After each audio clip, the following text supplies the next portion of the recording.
Hello and welcome back to Physics for Cause. My name is Shivam Dangwal and previous video में हमने Schrodinger wave equation को discuss किया था. हमने time dependent and time independent Schrodinger wave equation को deduce करके देखा था. नाउ जो हमने time independent Schrodinger wave equation के बारे में पढ़ा, आज हम उसका एप्लीकेशन पार्ट डिस्कस करेंगे. सो this is the time independent Schrodinger wave equation. Del square psi upon del x square plus twice m upon h cut square e minus v psi is equal to 0, where psi here is the fluctuating parameter. This is the fluctuating parameter for matter waves. So it does not explicitly depend upon time t, therefore it is known as time independent Schrodinger wave equation. Now there are various applications of the Schrodinger wave equation. Number one is about particle in a box, one dimensional, and the depth of box is infinite. Second is step potential. Third one is square well potential. Fourth is potential barrier, and fifth is harmonic oscillator. So for the simplicity, in this particular video we are going to discuss the first application, particle in a box, one dimensional, and infinite depth. So let us begin this. So let us consider this framework represents the particle in a box which is one dimensional and the depth is infinite. So to denote the depth is infinite, we can write here height reaches to infinite, here the height reaches to infinite. So we can consider the region. So this can be considered as a region number first, this can be considered as a region number second, and this can be considered as a region number third. Now, let us consider a particle is moving in region number first with a velocity something but with potential v. Similarly, in the third region, the particle having velocity capital V. But in the second, the particle is bound to be in this region, therefore the V potential is to be 0. And here x is equal to 0, x is equal to L, therefore we can say that the length of this particular box is L. So we need to understand the various factors determining the Schrodinger wave equation for region number 1, region number 2, and region number 3. Here V denotes the potential energy. As we have discussed, for this particular Schrodinger wave equation, this V here denotes the potential energy. Now, we are much more interested to see what will happen inside the box, that is region number second. So let us now write inside the box. We are taking this as the superior case. So we know that the Schrodinger wave equation is del square psi upon del x square plus twice m upon h cut square e minus v psi is equal to 0. Now, as we have seen here, the value for potential v is equal to 0, so we can substitute here v is equal to 0. So the equation becomes del square psi upon del x square plus twice m upon h cut square e minus 0 psi is equal to 0. So del squared psi upon del x square plus twice m upon h cut square e psi is equal to 0. So this is the particular thing which we have got from this particular equation. Now we can consider this twice m e upon h cut square as the value k square. So we can solve this particular differential equation. So let us consider twice m e upon h cut square is equal to k square. So the equation becomes del squared psi upon del x square plus k squared psi is equal to 0. So this is the differential equation for particle in a box. Now let solution of the given equation be represented as, what will be the solution? Psi is equal to a sine kx plus b cos kx. So this is the solution for the given equation. Now the most important thing which we need to understand is about the boundary conditions. Here we have considered three reasons. So we need to understand the boundary conditions.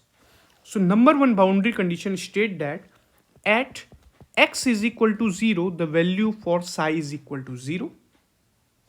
And the second boundary condition at x is equal to L. And what is L? This is the length of the box, width of the box, or the length of this particular one-dimensional infinite box. So at x is equal to L, the value of fluctuating parameter, that is psi, for matter wave is equal to also 0. So we need to understand the boundary conditions to apply here in this particular relation, which we have got the solution for the matter waves. So now applying first boundary condition.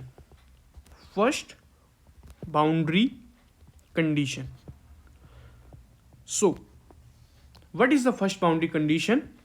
At x is equal to 0, psi is equal to 0.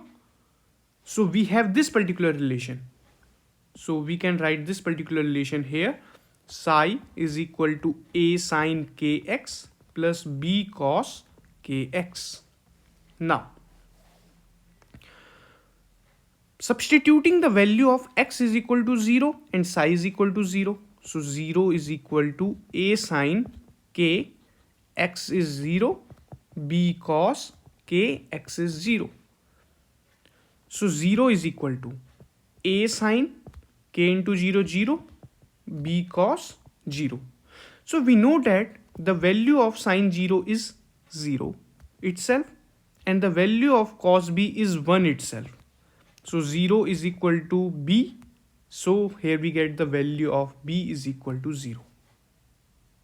Now let us first of all consider this as a equation number.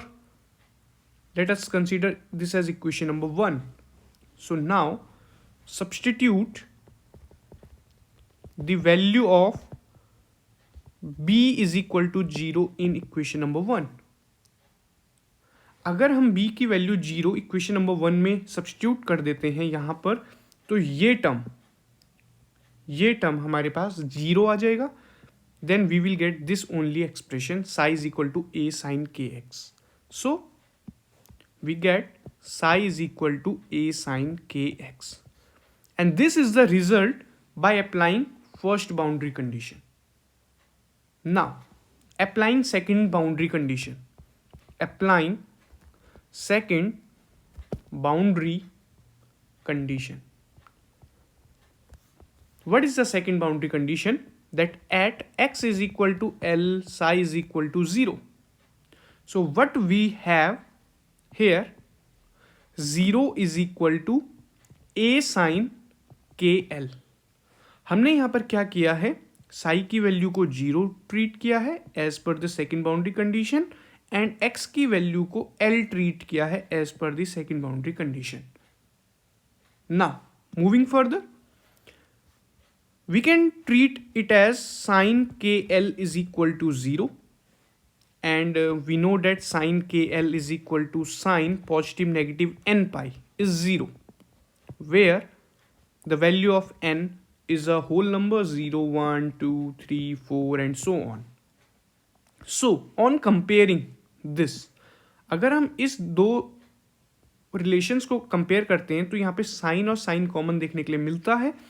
That is why the value KL is equal to positive negative n pi. So we can write it as KL is equal to positive negative n pi. And the value of K itself is positive negative n pi upon L. Easy? Okay. Now, substitute this in the equation. अब हम इसकी value कहाँ पे रखेंगे? जो हमारे पास ये equation है, कौन सी, जो हमने यहाँ पर इसको ट्रीट किया है, ये वाली इक्वेशन, इस पे हम ट्रीट करेंगे। नाउ जब हम सब्स्टिट्यूट करेंगे तो हमारे पास साई की वैल्यू जो होगी ए साइन पॉजिटिव नेगेटिव एन पाई एक्स अपॉन एल आ जाएगी। सो this is the solution. This is the required solution of differential equation for particle in a box which is one dimensional as well as infinite depth. Now we need to apply the normalization condition. We need to apply the normalization condition. So let us begin with the normalization condition. We know that the normalization condition is minus infinity to infinity psi star psi d tau is equal to 1, where d tau here is the volume element, where d tau is equal to dx, dy and dz. But here the limit approaches, here the boundary conditions, the limit approaches from x equal 0 to x is equal to L. Is it clear? So we will write here itself. Now 0 to L, psi star and psi will give psi square, because psi star is and psi will give a complex number. So psi square dx is equal to 1. Why we are taking dx? Because it is one dimensional itself. It is not a three dimensional, it's just only a one dimensional, therefore we are talking about dx is equal to 1. So substitute the value of psi, here to here in this particular relation. So what we will get? We will get 0 to L a square sine square n pi x upon L dx is equal to 1. Now to solve this using the mathematical physics part, but why we need to solve this? What is the purpose? Why? Because we need to find the value of amplitude, that is a here shows the amplitude of the wave. We are much more interested to find the value of a so that we can get the exact quantity. Okay, so we need to solve this one. Now 0 to L a square, we can consider this part as following: 1 by 2 minus cos 2 n pi x upon L divided by 2 is equal to 1, by using the simple identities related to the trigonometric function. So a square taken as outside. Okay, so now here x upon 2 minus 1 upon 4 n pi sine square n pi x upon L 0 to L. Here 0 is the lower limit and L is the upper limit of this particular function. So a square. Now substitute the value of x, L 0, upper limit minus lower limit. So L by 2 minus L sine 4n pi 2n pi L upon L 0 to L. So a square L upon 2 L upon 4n pi sine, here L get cancel, 2n pi. So we are taking is equal to 1 itself. In all the cases is equal to 1. So equal to 1. So a square, this will become L by 2 is equal to 1. This term will become 0 because we know that sine n pi is equal to 0 and the multiple of n pi is also 0. So therefore a square L is equal to 2. A square is equal to 2 by L, and we get the value of amplitude A is equal to under root 2 by L, which is the result. So I hope that you have understood how we have concluded about the value of amplitude here. So in this equation, let us consider this as equation number 2. Substitute the value of A. So equation number 2 becomes psi is equal to under root 2 by L sin positive negative n pi x upon L.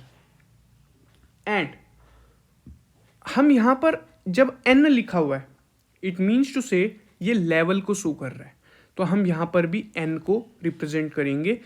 For example अगर 1 होगा तो उसकी value 1 होगी, 0 होगा 0 होगी, 2 होगा 2 होगी. Okay, so this is the actual solution for differential equation of particle in a box of one dimensional and infinite depth. Okay, now हमने शुरुआत में एक चीज अज्यूम करी थी 2me upon H cut square की वैल्यू जो है K square. Let me show you. हमने यहां पर अज्यूम किया था 2me upon H cut square is equal to K square हमने ट्रीट किया था. और अभी हमने जो k की वैल्यू जो थी निकाली थी, कितनी निकाली थी? n pi upon l. ये जो निकाली है n pi upon l. Okay, तो हम यहाँ पे इसका भी स्क्वायर करेंगे n पाई अपॉन l. ये पॉजिटिव नेगेटिव था, इसका स्क्वायर करेंगे. अब जब भी हम पॉजिटिव नेगेटिव का स्क्वायर करते हैं हमारे पास पॉजिटिव क्वांटिटी ही आएगी. So twice M E upon H cut square is equal to K square is equal to N square pi square upon L square. Okay, ना हम सिर्फ इसको और इसको कंपेयर करके देख लेते हैं ताकि हमको एनर्जी वाला टर्म मिल जाए. Okay, so twice M E upon H cut square n square pi square l square cross multiply करके चेक कर लेते हैं. तो twice M E l square is equal to N square pi square H cut square. यहाँ पर मैं बता दूं जो एच कट है एच अपॉन 2 पाई है, जो कि ये रिड्यूस्ड प्लैंक्स कांस्टेंट है. हमने डिस्कस कर चुके हैं, रिड्यूस्ड प्लैंक्स कांस्टेंट है. ओके, तो यहाँ पर हमारे पास एनर्जी की जो वैल्यू मिल जाती है N square pi square H cut square upon twice M L square मिल जाती है. अगेन मैं वही चीज़ रिपीट करूँगा, यहाँ पर एन जो है एनर्जी लेवल को शो कर रहा है, तो यहाँ पर भी हम एन लगा देंगे. So just put here N where N holds the value for the whole number itself. Now अगर हम इसको एनर्जी को in terms of Planck's constant लिखना चाहे जो कि हमारे पास एक्चुअल एच है, तो कैसे लिखेंगे? तो अभी मैंने रिलेशन बताया h cut is equal to h by 2 pi, और यहां पर क्या है एच कट स्क्वायर, तो हम सिंपली इसका स्क्वायर कर लेंगे. H cut square is equal to h square upon 4 pi square, और इसकी वैल्यू यहां पर सब्सटीट्यूट कर देंगे. Now let us perform this task. So E N की वैल्यू जो होगी n square h square pi square upon 4 pi square twice M L square. Now यहाँ से pi square and pi square जो न्यूमरेटर डिनोमिनेटर का part है ये cancel हो जाएगा. N square h square upon 4 times 2 is 8 m L square. So this is the required expression for the energy जो कि पार्टिकल की होगी. अब यहाँ पर जो लेवल्स हैं n 1 2 3 4 कुछ भी होल्ड कर सकता है, तो हम यहाँ पर चेक कर लेते हैं for n is equal to 1. सो E1 की वैल्यू कितनी होगी 1 square h square upon 8 m L square, that is h square upon 8 m L square. This is l square. Now for n is equal to 2, E2 की value कितनी हो जाएगी? सो यहाँ पर हम सिंपल 2 रख देंगे. 2 का स्क्वायर जो होता है वो 4 होता है, तो यहाँ पर हमारे पास मिल जाएगा 4 h square upon 8 m L square. Similarly हम n3 के लिए भी करके चेक कर सकते हैं. E3 की वैल्यू कितनी हो जाएगी? तो 3 का square 9 h square upon 8 m L square. इसी तरीके से हम for n is equal to 4 check कर सकते हैं. E4 इज इक्वल टू 4 का square 16 h square upon 8 m L square. Now ये जो हमारे पास एनर्जीज आई, जो वैल्यूज ये एनर्जीज की आ रही हैं, इससे हमको क्या चीज़ देखने के लिए मिलती है, लेट अस फाइंड आउट। सबसे पहले हम एनर्जी के बीच के डिफरेंस को देखते हैं। अगर हम डेल्टा ई यानी कि डिफरेंस देखते हैं between E2 and E1, E2 and E1, so let us perform this energy difference delta E is equal to E2 minus E1। E2 की वैल्यू जो है वो है 4h square upon 8 ml square, और यहाँ पर E1 की वैल्यू जो है वो है h square upon 8 ml square. Solve करेंगे तो 3h square upon 8 ml square है। ओके, अगर हम यही energy difference E3 level, energy for the third level and for the second level के बारे में डिस्कस करेंगे, तो यहाँ पर देख सकते हैं आप, इन दोनों को डिफरेंस करना है तो 9 माइनस 4 5 होता है, तो हमारे पास जो रिजल्ट आएगा 5h square upon 8 ml square आएगा। And delta E for E4 minus E3, so 4 वाला टर्म देख लेते हैं, यहाँ पर 16 है, यहाँ पर 9 है, सो 16 माइनस 9 हेयर कम 7, तो 7h square upon 8 ml square is the energy difference between fourth shell and the third shell, so 7h square upon 8 ml square. Okay, so अगर हम यहाँ पर ध्यान से देखते हैं, ध्यान से, तो बेसिकली जो गैप है पहले 3 था, फिर 5 था एंड फिर 7 था। जो क्वांटिटी है, जो गैप की जो क्वांटिटी है वो इंक्रीज कर रही है। तो ये क्या शो करता है, अगर हम यहां पर फॉर द सिंपलेस्ट केस इस वाले पार्ट को डिस्कस करते हैं, तो यहां पर क्या हो रहा है, जो गैप है बेसिकली इंक्रीज कर रहा है। This shows that first energy level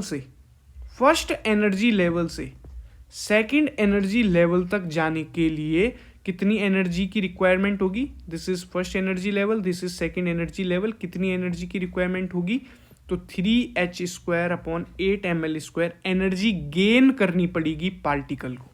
this is the energy which the particle needs to be gain to jump from the first energy level to the second energy level. अब इसी को हम graphically समझते हैं इस तरीके से। नाउ हम एक प्लॉट करते हैं टूल। So basically this is our particle in a box, so let us consider this as a box. So जो हमने बॉक्स का जो भी डायमेंशंस पढ़े अभी, x हमने 0 लिया, x is equal to L लिया, क्योंकि L क्या है, इसकी विड्थ है इस पर्टिकुलर बॉक्स की। ओके, नाउ जो एनर्जी लेवल है, फॉर एग्जांपल हम बात करते हैं, यहां पर हम एक शेल लेयर बना रहे हैं, सो यहां पर हम बात करते हैं n इज इक्वल टू 1 की। जैसे जैसे हम ऊपर जा रहे हैं, अभी हमने देखा गैप इंक्रीज हो रहा है, तो हम यहां पर बात करेंगे n की जो वैल्यू है वो क्या हो जाएगी, 2 हो जाएगी। सो आप देख रहे हैं यहां पर जो गैप है इंक्रीज कर रहा है। अगर हम बात करते हैं 3 की, तो और थोड़ा ऊपर बनाएंगे, so this is n is equal to 3। अगर हमको 4 बनाना है तो हम और ऊपर बनाएंगे, सो यहां पर कहीं पे n इज इक्वल टू 4 आएगा, और ये हमारा इन्फिनाइट तक जा रहा है। Okay, so this is like the energy curve. Now इस चीज को ध्यान से देखें अगर हम, तो यहां पर हमारे पास E1 की वैल्यू कितनी थी, h square upon 8 ml square.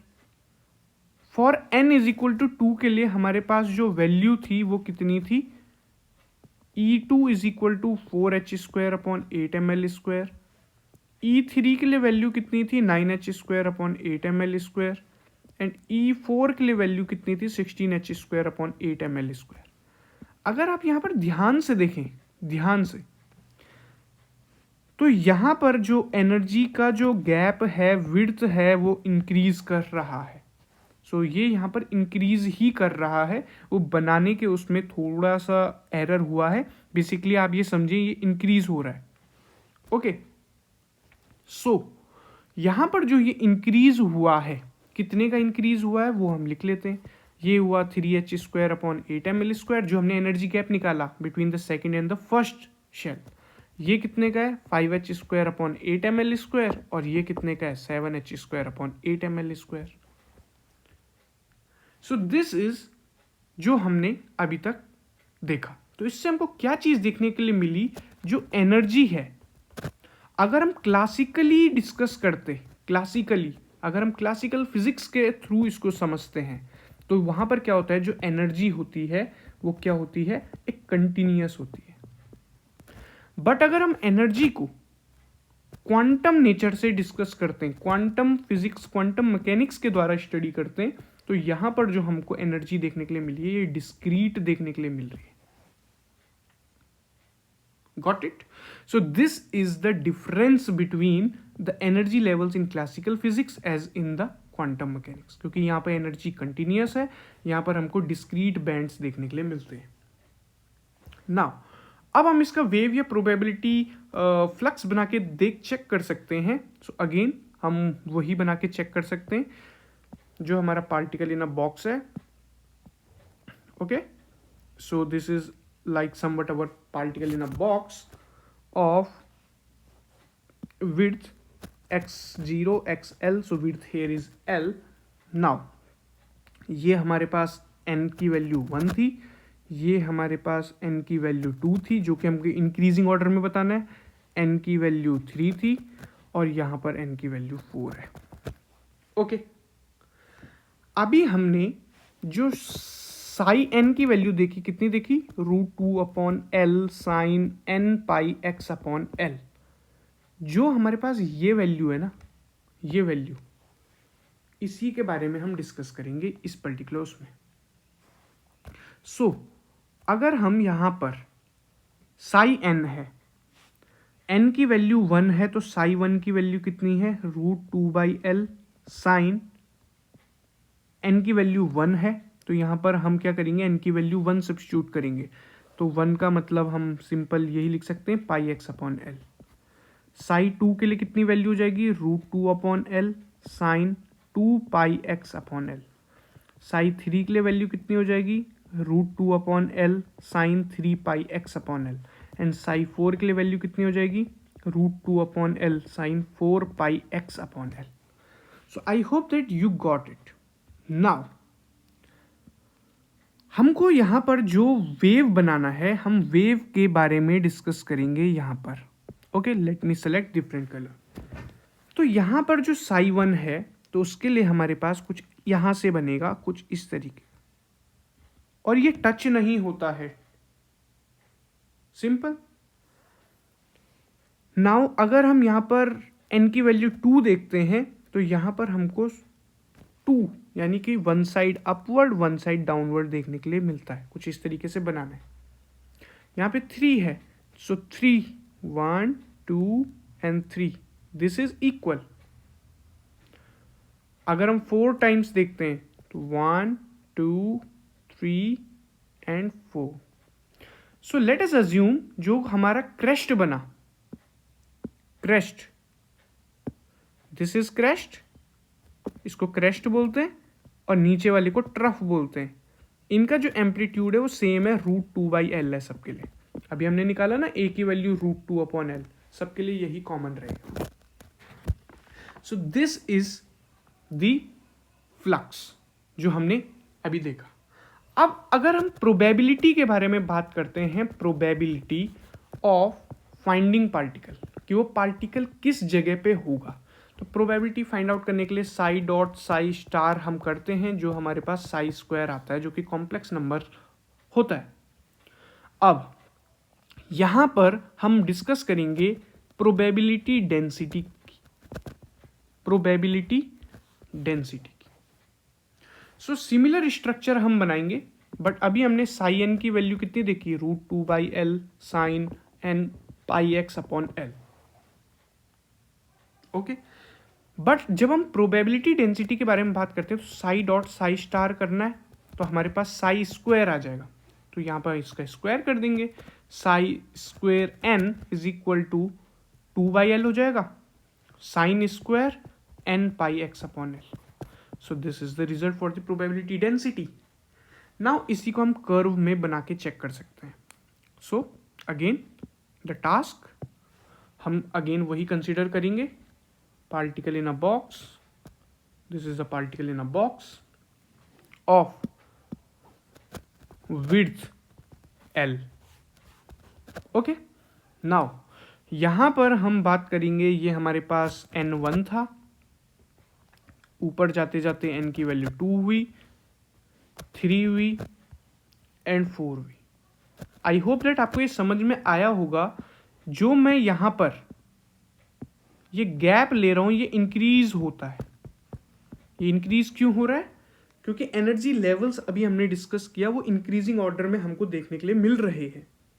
Now जो हमारे पास यहां पर साई स्क्वायर n है, इसमें हम n इज इक्वल टू 1 2 3 4 रख के चेक करेंगे. सो साई वन की वैल्यू, साई स्क्वायर वन की वैल्यू कितनी हो जाएगी? 2/L. साइन स्क्वायर n की वैल्यू 1 हो जाएगी. सो यहां पर हम let me erase this, n की वैल्यू 1 हो जाएगी तो πx/L. साई स्क्वायर 2 की वैल्यू कितनी हो जाएगी? 2/L. Sine square 2πx/L. ऐसे साई स्क्वायर 3 की वैल्यू कितनी हो जाएगी? 2/L. Sine square 3πx/L. Similarly Sai square 4 की वैल्यू कितनी हो जाएगी? 2/L. Sine square 4πx/L. अगर हम बात करते हैं इस वाले कर्व की, let us see this particular curve. यहां पर क्या है? जो क्वांटिटी ऊपर गई वो क्वांटिटी नीचे भी आई है. क्रेस्ट एंड ट्रफ देखने के लिए मिल रहा है.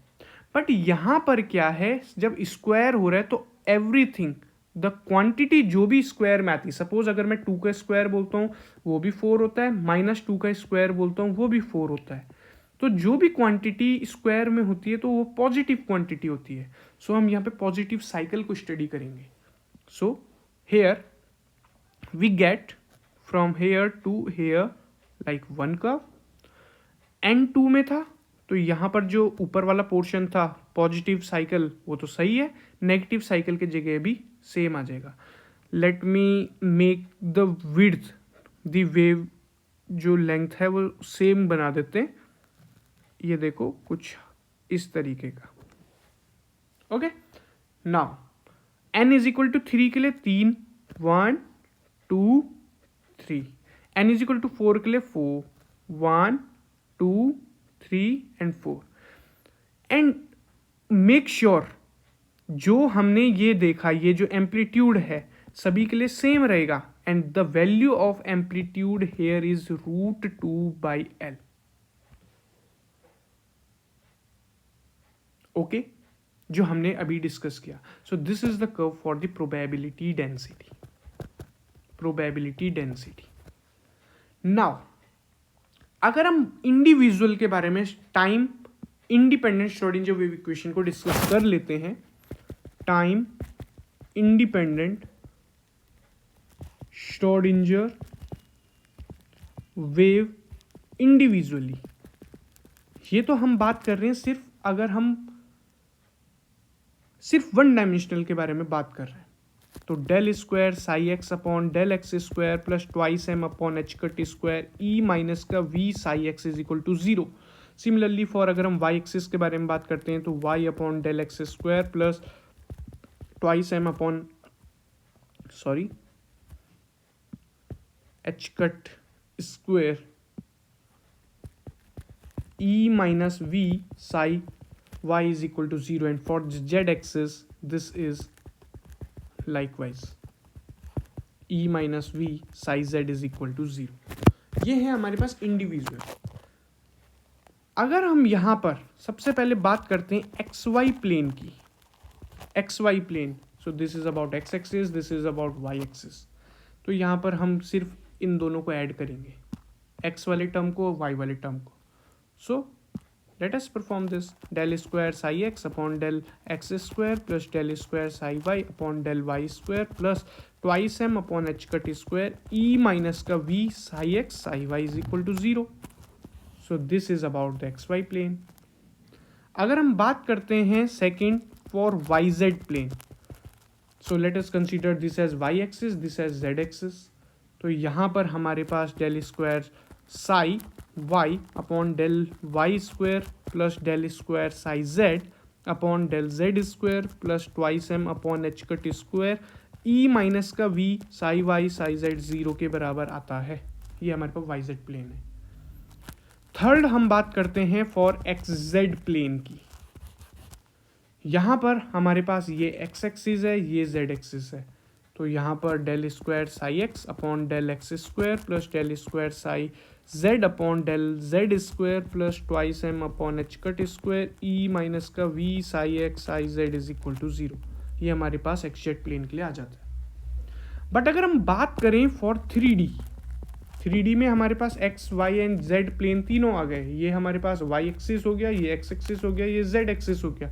तो यहाँ पर हमारे पास कितना हो जाएगा, del square psi x upon del x square, del square psi y upon del y square, del square psi z upon del z square plus twice M upon H cut square E minus का V psi x psi y psi z is equal to 0।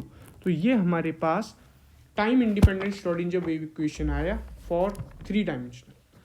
तो ये तो मैंने आपको additional में बताया कि अगर आपको time independent Schrodinger wave equation individually ना निकालने के लिए बोले और आपको कुछ x y plane, y z plane, x z plane या फिर 3D के लिए बोले। बट मेजर जो इस लेक्चर का जो मेरा एम था वो ये था कि आपको ये चीज़ें समझ में आए। लाइकवाइज जो एनर्जी जो है वो क्लासिकली कंटिन्यूस हो सकता है, होता है। बट अगर हम क्वांटम नेचर के बारे में बात करते हैं तो वो एक डिस्क्रीट क्वांटिटी होती है, क्वांटाइज्ड होता है। Basically energy is quantized. Let me add here, यहाँ पे एनर्जी जो होती है वो क्वांटाइज्ड होती है। क्वांटाइज्ड कैसे होती है वो अभी हमने डिस्कस कर चुके हैं। यहाँ पर जो गैप है वो इंक्रीजिंग ऑर्डर में है, आप देख सकते हैं।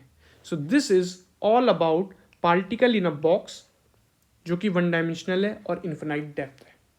Next, we will discuss about square, well potential and step potential in Schrodinger wave equation. So thanks a lot for watching this particular video. See you in the next one.